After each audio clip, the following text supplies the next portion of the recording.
Oui, avec nous, venez croiser le fer. Et mes gens vont mordre la poussière. Sous le signe des mousquetaires, on est tous des frères coco. Bien sûr qu'on est tous des frères. Bon, dans la vidéo intitulée « Le voyeur et l'amitié », tu te souviens de cette vidéo, je me suis appuyé sur le dessin animé Olive et Tom pour montrer que l'amitié idéale transforme ceux qui en bénéficient, rend meilleurs ceux qui en bénéficient. C'est une affaire d'émulation, tu vois, les amis se tirent mutuellement vers le haut, voilà. Je suis ton complément d'âme et tu es le mien. Le mieux, c'est encore de traverser ensemble les épreuves de la vie pour s'en rendre compte, tu vois. Sans épreuve, sans défi à relever, l'amitié ne peut pas prospérer, c'est mon point de vue. Je ne confonds pas l'amitié avec la camaraderie. Tout le monde est ton camarade, tu vois. Tant que les épreuves sont loin et que la bière coule à flot, tout le monde est sympa. Bon. Je vais te lire un passage de Game of Thrones. Game of Thrones, volume 2, le Donjon Rouge, par le Shakespearien George Martin. Ok, je te rappelle que Game of Thrones, c'est d'abord un livre avant d'être une série HBO. Alors, je vais te lire ce passage d'abord pour la beauté impeccable de la traduction française. Ensuite, parce que j'aime bien lire en faisant le pitre. Et enfin, parce que ce passage coïncide avec l'analyse d'Olive et Tom. Bon, il y est question d'amitié. Bon, Jon Snow fait une fugue. Jon Snow fait une fugue, il quitte Château Noir de nuit pour rejoindre, arme au poing, son frère Robb et lui prêter main forte contre les ennemis de leur famille, les assassins de leur père. Qui ne connaît pas Jon Snow? Levez la main! Eh ben oui, forcément, tout le monde connaît. Jean Neige, le modèle absolu du preux chevalier, le bâtard devenu King of the North, d'une noblesse sans égale, qui ne le connaît pas. Le chevalier aux bouclettes, terreur de la calvitie, hein, héros des salons de coiffure, Jean Neige en personne, il fugue, bon, ça arrive, il fugue, il quitte Castle Black, Château Noir, siège de la confrérie à laquelle il appartient à ce moment-là de l'histoire, confrérie au nom de laquelle il a prêté serment, je te le rappelle, un serment d'allégeance, sauf qu'il se sent illégitime partout, le Jean Neige. Illégitime à Château Noir, illégitime chez les Stark. Il veut rejoindre Robb Stark, son frère, parce que la mort de leur père le bouleverse. Mais dans les faits, il ne se sent pas plus Stark qu'il ne se sent autre chose. C'est un bâtard. C'est un bâtard, un écartelé social, quoi. Mais hé hé hé! Attention, c'est là que ça devient intéressant. Voilà que l'amitié va lui sauver la mise, Coco. L'amitié de ses confrères de Château Noir, partis à sa recherche au péril de leur vie. Pip, Alder, Graine vont chercher à le ressouder l'écartelé, quoi. Tu vois, ils vont le compléter, le Jean Neige, comme il les complète. Le commandant de la garde de nuit, Mormont, le vieil ours comme on l'appelle, va stimuler la meilleure part de lui-même. Aux côtés de Robb, il aurait sans doute gâché cette meilleure part de lui-même. Tu vois, c'est ça l'amitié en fait, c'est ça que je t'explique. C'est un tremplin dans l'épreuve. On se tire mutuellement vers le haut. Les mecs de la Ligue du LOL, par exemple. Renseigne-toi sur les mecs de la Ligue du LOL. Se sont tirés mutuellement vers le bas. Confrérie de l'Abysse, la Ligue du LOL, tu vois. On reparlera des boys clubs qui font polémique aujourd'hui. En attendant, Coco, ouvre tes oreilles. Il s'assit sous les arbres et grignota fromage et biscuits pendant que la jument broutait sur la lisière de la route. Il avait gardé la pomme pour la bonne bouche, et après avoir perdu de sa fermeté, la chair en demeurait juteuse, aigrelette à souhait. Il en suçotait le trognon quand un bruit l'alerta. Des chevaux, et en provenance du nord. En 2 bonds, il rejoignit la jument. Les gagner de vitesse? Non, ils se trouvaient trop près, avaient dû l'entendre. Ils étaient de Château-Noir. Il entraîna vivement la bête à l'écart, derrière un massif épais de vigier gris-vert. Paix, doucement, ma belle, ne fais pas de bruit, lui souffla-t-il avant de se tapir pour épier au travers des branches. Si les dieux daignaient, les cavaliers le dépasseraient. Il pouvait d'ailleurs tout bonnement s'agir de quelques croquants de la Mole, de fermiers se rendant au champ, sauf qu'en pleine nuit, ce qu'ils fichaient dehors. Le martèlement des sabots devenait plus net de seconde en seconde. Ils allaient bon pas, d'après la progression du son. Et d'après son ampleur, devaient bien être 5 ou 6. Déjà leur voix trouait la végétation. Certains caprices de direction? Certains. Puis partir vers l'est, tout est bien. Ou couper à travers bois. Ce que j'aurais fait, moi. Dans le noir, idiot. Si tu te casses pas la gueule, tu te paumes, tu tournes en rond, et le mur sous le pif quand le soleil se lève. Parle pour toi. Regarde Bagraine, vexé manifestement. Moi, plein sud, là, avec les étoiles, tu sais, le sud. S'il y a des nuages, susurra Pipe. Bah, s'il y a des nuages, je pars par là, quoi. Un autre intervint. T'avais quoi, moi?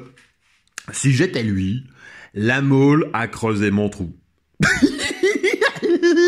La Mole a creusé mon trou. Au rire strident qui fracassa les bois, John reconnut Crapaud. La jument s'émou. Vos gueules! Alder! J'ai cru entendre quelque chose. Où ça? Moi, rien. Les chevaux s'immobilisèrent. Tu t'entends même pas péter, toi. Si fait. Sans faire à Graine. Je m'entends péter, oh. Tu m'as pris pour qui, quoi? Chut! Tous se turent, l'oreille tendue, tandis que John retenait son souffle.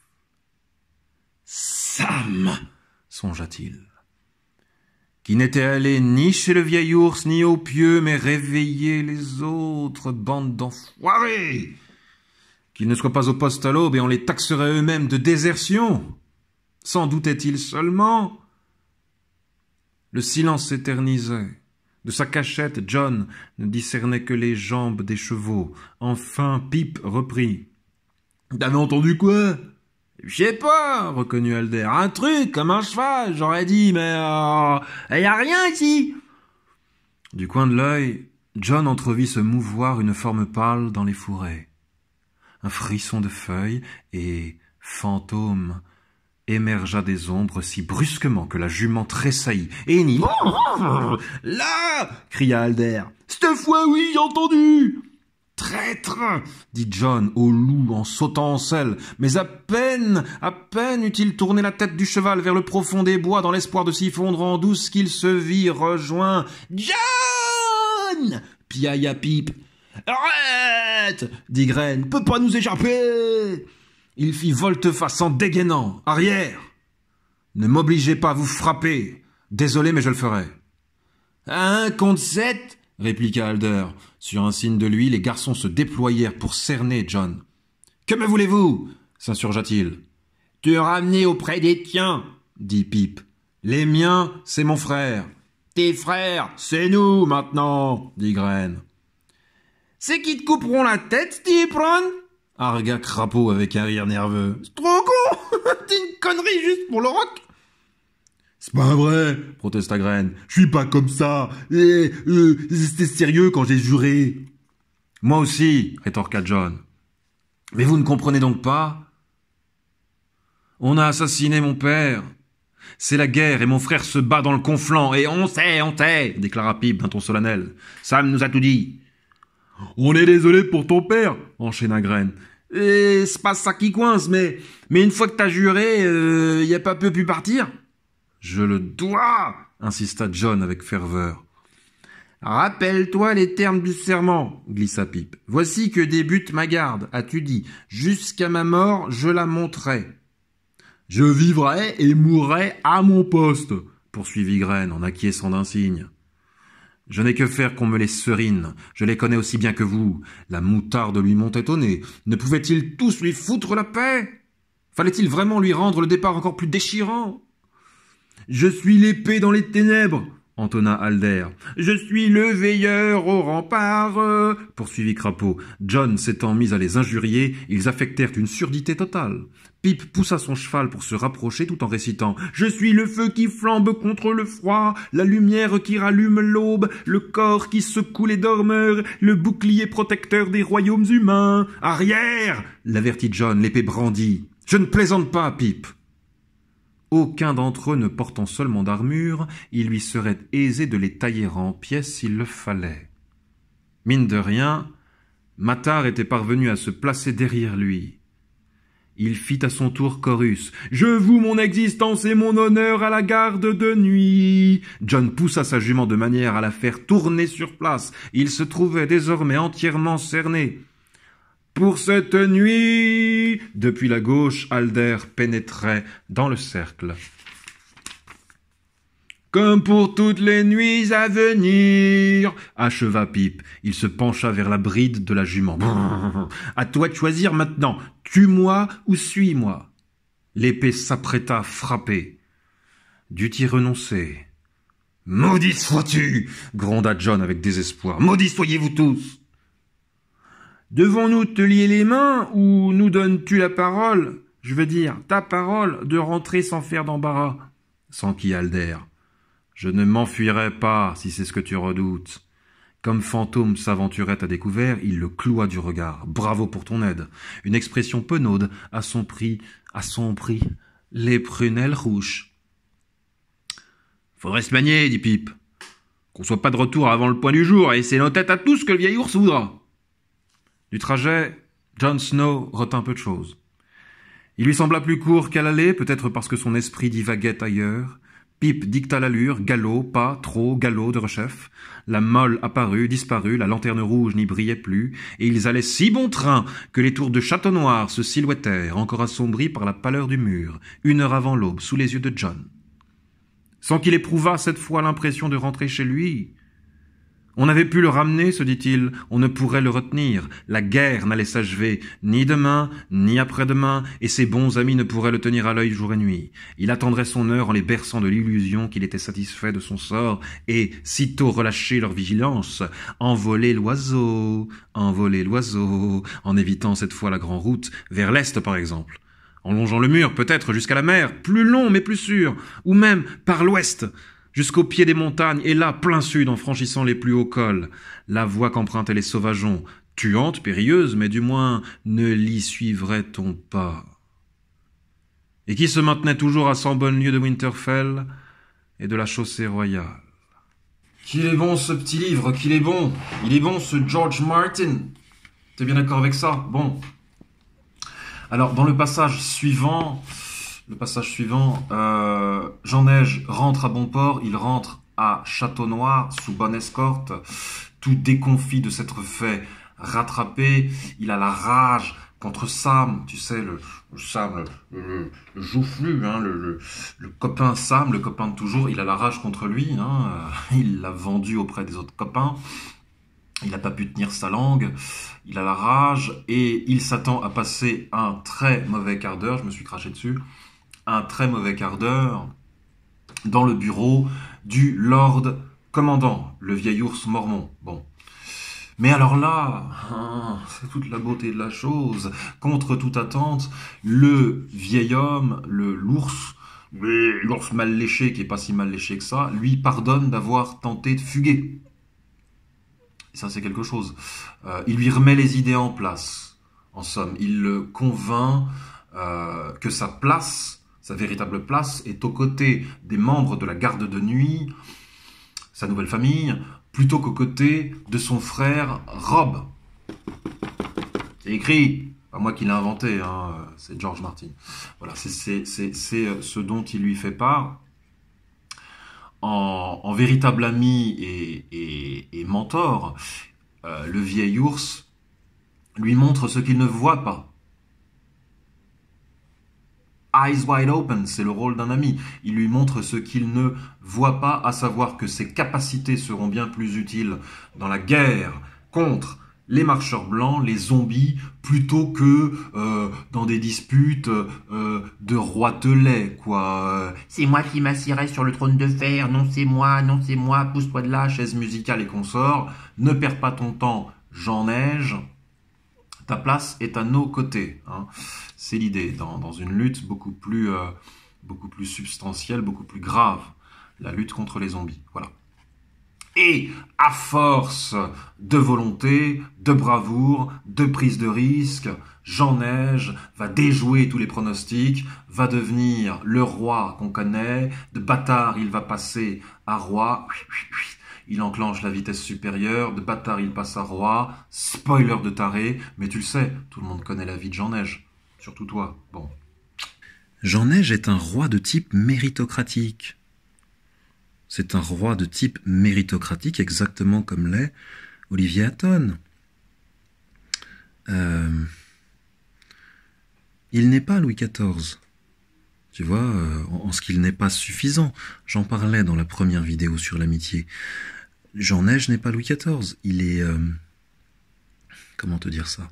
Ses congénères l'aident à accomplir son destin. Il n'est pas seul au monde. Ses congénères l'aident à accomplir son destin. Et c'est ce délicat équilibre entre la force de caractère du loup solitaire et son besoin de la meute qui parachève le succès de ces personnages-là, qui parachève notre succès. Je veux dire, c'est valable pour nous. Hein, c'est pas seulement valable, c'est pas une recette qui est seulement valable pour les personnages de fiction, autrement quel intérêt? Bon. Ce délicat équilibre, tu vois, entre la force personnelle, l'énergie, les ressources personnelles et la compatibilité immanquable avec les autres, avec la meute, tu vois? Être un solitaire sans en être un tout à fait. Voilà, c'est l'idée. Et c'est certainement ce qui distingue les rois justes des tyrans. Voir l'autre. Voir l'autre pour ce qu'il est, en avoir besoin et ne pas rougir d'en avoir besoin. C'est ça l'idée. Jean Neige ne rougit pas d'avoir besoin de graines et de pipes et de Alder et de tous les autres, si tu veux, et du vieil ours en l'occurrence. Il n'en rougit pas, il n'a pas à en rougir, il a besoin de ces gars-là. Tu comprends? Pour accomplir son propre destin. Une quarantaine de jours nous séparent du retour de Game of Thrones. Une quarantaine de jours, Coco. T'es prêt? On compte ensemble? On a hâte de retrouver nos personnages. Hâte! Je te bise. Réfléchis à tout ça.